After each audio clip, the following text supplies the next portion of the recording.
اور عزیزان گرامی صرف جنگ کی بات نہیں ہے بلکہ صلح کے مرحلے میں بھی آئیے. صلح کے مرحلے میں بھی کوئی آگے نہ بڑھا. جو لوگ جنگ سے بھاگتے تھے وہ صلح میں شک کرتے ہوئے نظر آئے. صلح نامہ لکھنا ہوا تب بھی علی آگے آئے.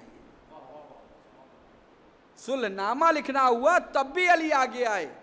اور اس کے بعد آپ دیکھیے کہ جب بھی کسی کوئی اہم کام ہوا تبلیغ سورہ برات تو علی کام آئے. ہر محاذ پر علی کام آئے ہیں. ہر محاذ پر علی کام آئے ہیں. رسول اللہ نے ہمیشہ کہا یہ میرا بھائی ہے، اخی، یہ میرا بھائی ہے. رسول اللہ نے ہمیشہ اخی کے نام سے یاد کیا ہے. اور یہ اخوت پیغمبر ہے، پیغمبر کی اخوت ہے. پیغمبر نے کہا یہ تمام چیزیں جو میں نے آپ کے سامنے اب تک امیر المومنین کے امام حسین علیہ السلام کے زبانی جو امیر المومنین کے فضائل بیان کیے کہ اس سے کیا ثابت ہوتا ہے کہ امیر المومنین رسول اللہ سے ہیں، امیر المومنین جان پیغمبر ہیں، امیر المومنین نفس پیغمبر ہیں. یعنی یہ یوں کہہ دوں کہ ہدایت کا ایک سکہ ہے جس کے ایک رخ کو رسالت کہتے ہیں، دوسرے رخ کو امامت کہتے ہیں. یا کردار کا ایک سکہ ہے جس کے ایک طرف کو نبی کہتے ہیں، دوسری طرف کو علی کہتے ہیں.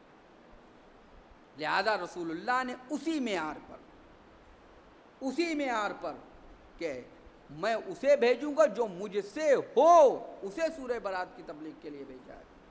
اخی کا لفظ استعمال کیا ہے. لیکن یاد رکھیے گا عزیزان گرامی کہ یہ فضائل انسان اگر سنے تو صرف فضائل اس لیے سنائے جاتے ہیں، اس لیے پڑھے جاتے ہیں تاکہ انسان ان فضائل کے ذریعے سے ان فضیلتوں کا ادراک کرے. ان فضائل کے ذریعے سے ان فضیلتوں کا ادراک کرے.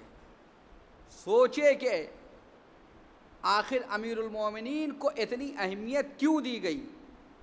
اس کا نمونہ ہونا چاہیے اور اس کا نمونہ امیر المومنین نے پیش کیا ہے. اور وہ نمونہ کیا ہے؟ اپنے ایک بیٹے کے ذریعے سے پیش کیا ہے. اور فرمایا آخر وقت کہا تھا، یعنی آپ سوچیے عزیزوں کہ اے عباس تمہاری وجہ سے قیامت کے دن میں سرخرو ہوں گا. امیر المومنین نے یہی فرمایا تھا کہ عباس میں تمہاری وجہ سے سرخرو ہو جاؤں گا. اطاعت خدا، اطاعت رسول، اطاعت اولی الامر، اطاعت امام کا اگر کوئی مجسم نمونہ ہے تو وہ حضرت عباس. آپ بندگی کے حوالے سے دیکھیے تو بندگی میں بھی حضرت عباس. قرآن نے کہا وَالْعَصْرِ إِنَّ الْإِنسَانَ لَفِي خُسْرٍ، عصر کی قسم انسان گھاٹے میں ہے، إِلَّا الَّذِينَ آمَنُوا وَعَمِلُوا الصَّالِحَاتِ، فائدے میں وہی ہے جو ایمان لائے، عمل صالح انجام دیا. یعنی جو عبد صالح ہے. چھٹے امام نے حضرت عباس کی زیارت میں فرمایا السلام علیکہ ایھا العبد الصالح. یہ حضرت عباس کی زیارت نہیں ہے، چھٹے امام حضرت عباس کی کامیابی کی سند دے رہے ہیں. کامیابی کی سند دے رہے ہیں حضرت عباس کو. اور عزیزان گرامی اگر واقعاً انسان کو دیندار بننا ہے اور چاہتا ہے کہ وہ کامیاب ہو جائے تو اس کو ویسے ہی بننا ہوگا جیسے حضرت عباس بنے. حضرت عباس کوئی غیظ و غضب کی تصویر کا نام نہیں ہے بلکہ حضرت عباس اطاعت کی تصویر کا نام ہے، اطاعت امام کی تصویر کا نام ہے. ایسا نہیں کہ حضرت عباس کی ہم شجاعت کا انکار کر رہے ہیں. حضرت عباس شجاع تھے اور ان کی شجاعت کا کوئی ادراک کر بھی نہیں سکتا. جنگ صفین میں آپ کی عمر کتنی تھی؟ 4 شعبان سن 26 ہجری میں آپ کی ولادت ہوئی ہے اور سن 37 یا 38 ہجری میں جنگ صفین ہوئی ہے. کتنے سال ہوئے؟ 11 برس. 11 برس. دونوں لشکر صفین میں ہے. امیر شام عرب کا سب سے بڑا، شام کا سب سے بڑا بہادر لے کے آیا ابو شاشا، جو ہزاروں جنگجوؤں کو ایک ساتھ سنبھالتا ہو. اگر سکے پہ ہاتھ رکھ کے دبا دے تو سکے کے اوپر جو نقش ہے وہ مٹا دے. یہ اس کی بہادری ہے ابو شاشا کی. ادھر سے علوی انداز کا ایک جوان نکلا، چہرے پہ نقاب، میدان صفین میں آیا. لوگوں نے سمجھا شاید علی آ رہے. دور سے جا کے نزدیک گئے تو جو ادھر سے زلفیں دکھیں، دیکھا کہ یہ تو سیاہ بال ہیں، سیاہ زلفیں ہیں. جا کے کہا علی نہیں ہیں، کیونکہ علی کی زلفیں سفید ہیں، یہ کوئی اور جوان ہے. امیر شام نے کہا ابو شاشا جا اس کے مقابلے میں. اس نے کہا میں ایک جوان کے مقابلے میں جاؤں گا؟ اپنے سب سے چھوٹے بیٹے کو بھیجا ہے. 2-4 ہاتھ میں واصل جہنم. دوسرا بیٹا، تیسرا بیٹا، روایت کہتی ہے اس کے 7 بیٹے تھے، 7 واصل جہنم ہو گئے. ایک مرتبہ وہ پھر آگے بڑھا، خود آگے بڑھا ابو شاشا. اور جب وہ آگے بڑھا ہے اس نے حملہ کیا، یہاں تلوار سے تلوار کو روکا، اور اس کے بعد جو اس کے اوپر حملہ کیا وہ بھی واصل جہنم ہو گیا. میدان صفین میں عجب ماحول بن گیا. ابو شاشا مارا گیا ہے، اس کے بیٹے مار دیے گئے. آخر یہ جوان ہے کون؟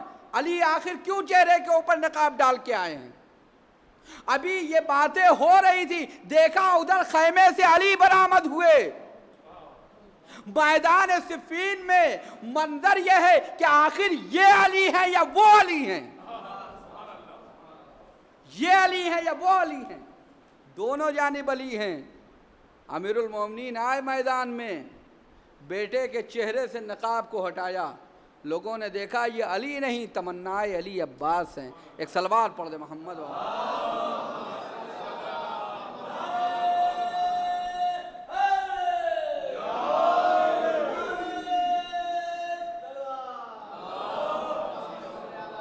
یہ علی نہیں عباس ہیں، یہ ہے شجاعت. اور عزیزوں عباس شجاع تھے. 4 خصوصیتیں بتائی ہیں امام جعفر صادق نے حضرت عباس کی زیارت میں. اشہد ان لک بالتسلیم.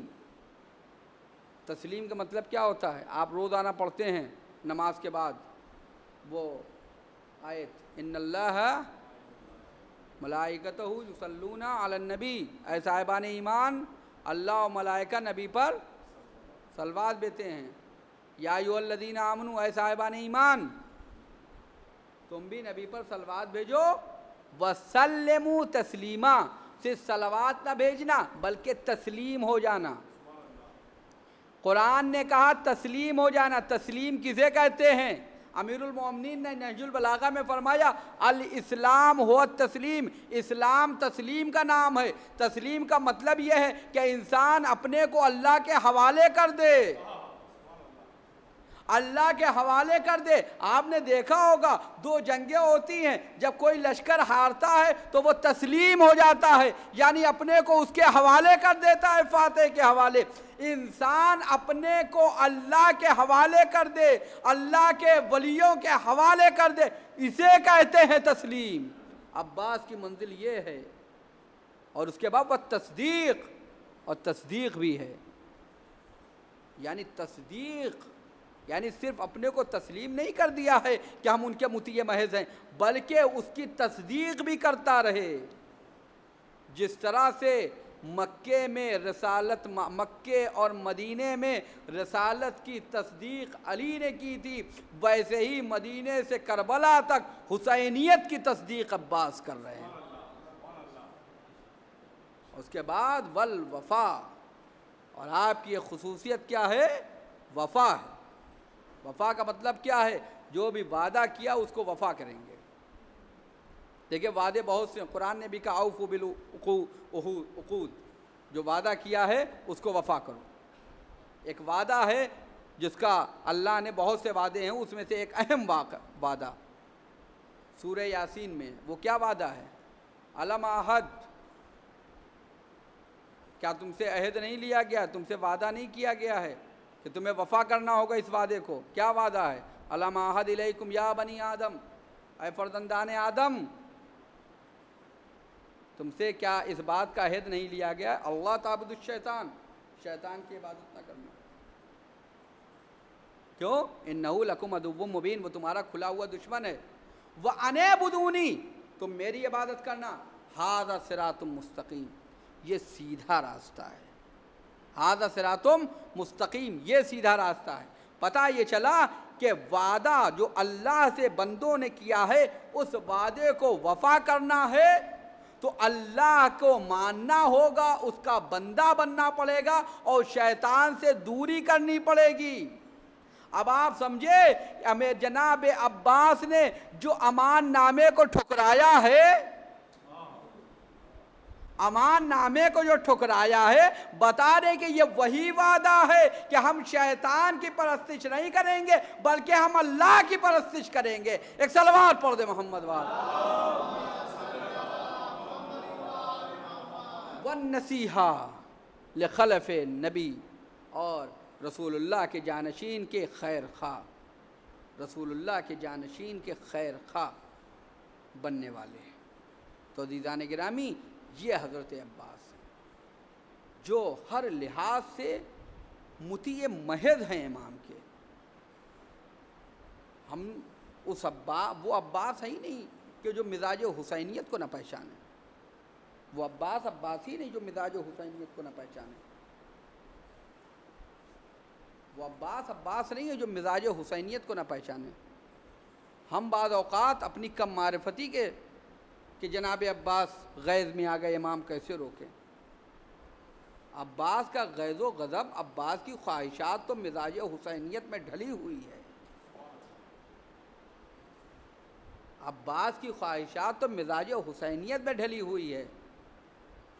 یہاں امام کو کہنا نہیں پڑے گا کہ رک جاؤ، چہرہ دیکھ کے، مزاج دیکھ کے رک جائیں گے۔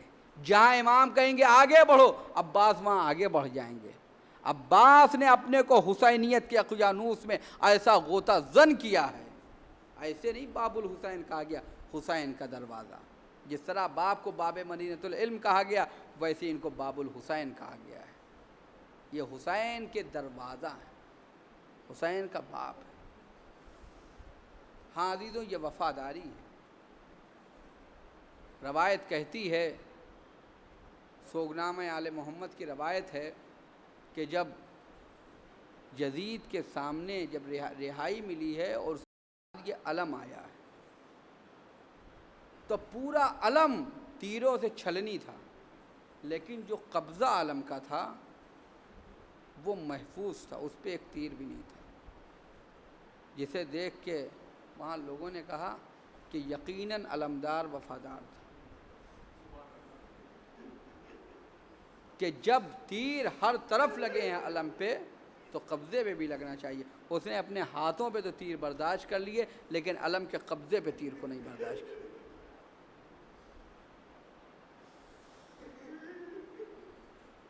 اس نے اپنے ہاتھوں پہ تو تیر کو برداشت کر لیا لیکن روز محشر جب برپا ہوگا، آواز قدرت آئے گی، اے اہل محشر اپنی آنکھوں کو بند کر لو، اپنی گردنوں کو جھکا لو، کیونکہ نبی کی بیٹی فاطمہ بنت محمد آ رہی ہیں۔ اہل محشر اپنی گردنوں کو جھکا لیں گے، اپنی آنکھیں بند کر لیں گی، شہزادی داخل ہوں گی، رکن عرش کو تھام کے کہیں گی پروردگار میں انصاف چاہتی ہوں۔ اور پھر وہ تفصیلی روایت ہے، اور اس کے بعد شفاعت کی منزل آئے گی۔ رسول اللہ کہیں گے اے بیٹی فاطمہ، امت کے شفاعت کے لیے کچھ لائی ہو؟ اس وقت امت کی شفاعت کے لیے کچھ لائی ہو؟ شہزادی اپنی ابا سے دو ہاتھ باہر نکالیں گی، اے بابا امت کی شفاعت کے لیے میں اپنے لال عباس کے دو بازو لائی ہوں۔ جزاکم ربکم خیر الجزا۔ ایک وفادار کا ماتم ہے، ایک وفادار کا ماتم ہے جس نے اپنی شجاعت کے باوجود اطاعت امام میں تمام صبر کا مظاہرہ کیا ہے، گھٹ گھٹ کے زندگی بسر کی ہے۔ وہ اطاعت امام کی منزل کے اوپر ہیں۔ کیسی اطاعت ہے، کیسی منزل ہے کہ روایت میں ہے کہ کربلا معلیٰ میں ایک بار سید مہدی بحر العلوم نے، جو وہاں کے متولی تھے مولا عباس کے حرم کے، انہوں نے ایک معمار کو بلایا اور اس سے کہا کہ نیچے سرداب میں جہاں پر مولا عباس کی قبر ہے وہاں پہ تھوڑا تعمیراتی کام ہونا ہے، جاؤ اسے تعمیر کر دو۔ وہ گیا اندر، وہ نیچے اترا، ابھی یہ باہر ہی کھڑے تھے علامہ مہدی بحر العلوم کے، ایک مرتبہ وہ روتا پیٹتا سر و سینہ پیٹتا ہوا باہر آیا۔ علامہ مہدی بحر العلوم کہتے ہیں بھائی تمہیں کیا ہو گیا، تم سے تعمیرات کے لیے کہا تھا، تم روتے ہوئے کیوں آ رہے ہو؟ کہا آغا صرف اتنا بتائیے، میں نے بچپن سے یہی سنا ہے کہ مولا عباس کا قد اتنا اونچا تھا، جب گھوڑے پہ بیٹھتے تھے تو پیر زمین پہ خط دیتے تھے، لیکن اے مولا، لیکن میں جب نیچے گیا ہوں تو میں نے دیکھا کہ جیسے کسی بچے کی قبر ہو۔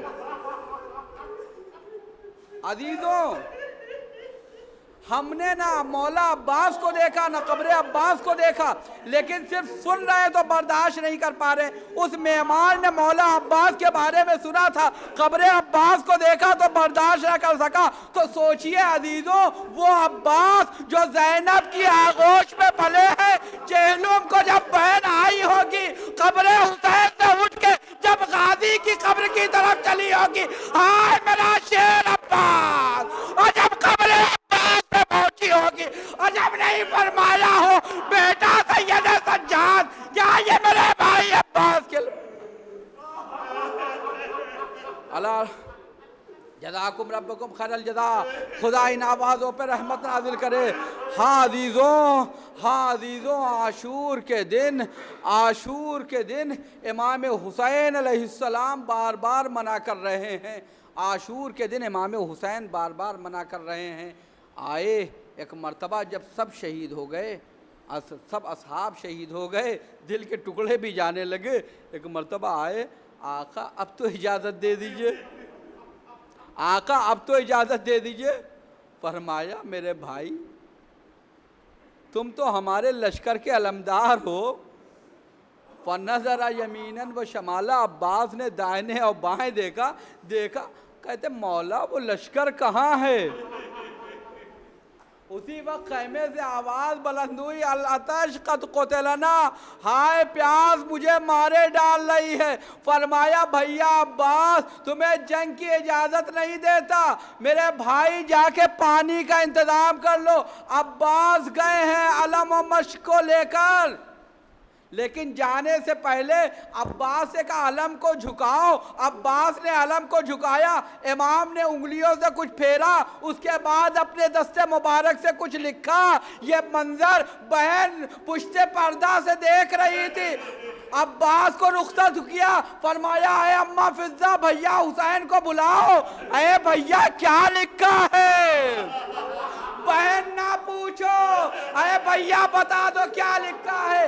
بہن پرچم پہ لکھا تھا نصر من اللہ وفتح قریب، اے بہن میرا عباس نہ آئے گا، میں نے لکھ دیا انا للہ وانا الیہ راجعون۔ الا لعنۃ اللہ القوم الظالمین، سیعلم الذین ظلموا ای منقلب